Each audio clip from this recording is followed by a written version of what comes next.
Buddha was sitting with his disciples. One of them asked him, "What is karma?" Buddha said, "Let me tell you a story. A king was touring his kingdom on his elephant. Suddenly he stopped in front of a shop in the market and said to his minister, 'I don't know why, but I want to hang the owner of this shop.' The minister was shocked. But before he could ask the king why, the king had moved on. The next day, the minister went to that shop dressed as one of the locals to see the shopkeeper.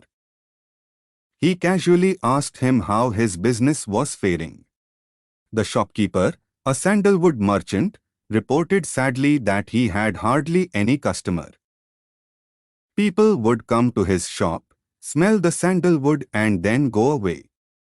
They would even praise the quality of the sandalwood but rarely buy anything. His only hope was that the king would die soon. Then there would be a huge demand for sandalwood for performing his last rites.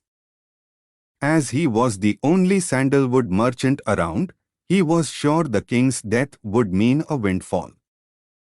The minister now understood why the king had stopped in front of this shop and expressed a desire to kill the shopkeeper. Perhaps, the shopkeeper's negative thought vibration had subtly affected the king, who had, in turn, felt the same kind of negative thought arising within. The minister, a nobleman, pondered over the matter for a while. Without revealing who he was or what had happened the day before, he expressed a desire to buy some sandalwood. The shopkeeper was pleased. He wrapped the sandalwood and handed it over to the minister.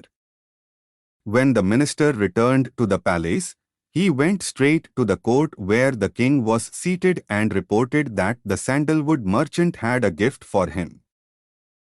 The king was surprised. When he opened the package, he was pleasantly surprised by the fine golden color of the sandalwood and its agreeable fragrance. Pleased, he sent some gold coins to the sandalwood merchant. The king also felt sorry in his heart that he had harbored unbecoming thoughts of killing the shopkeeper. When the shopkeeper received the gold coins from the king, he was astounded. He began to proclaim the virtues of the king who had, through the gold coins, saved him from the brink of poverty. After some time, he recalled the morbid thoughts he had felt towards the king and repented for having entertained such negative thoughts for his own personal goal. If we have a good and kind thought for another person, that positive thought will come back to us in a favorable way. But if we harbor evil thoughts, those thoughts will come back to us as retribution. "What is karma?" asked Buddha. Many replied, "Our words, our deeds, our feelings, our actions." Buddha shook his head and said, "Your thoughts are your karma.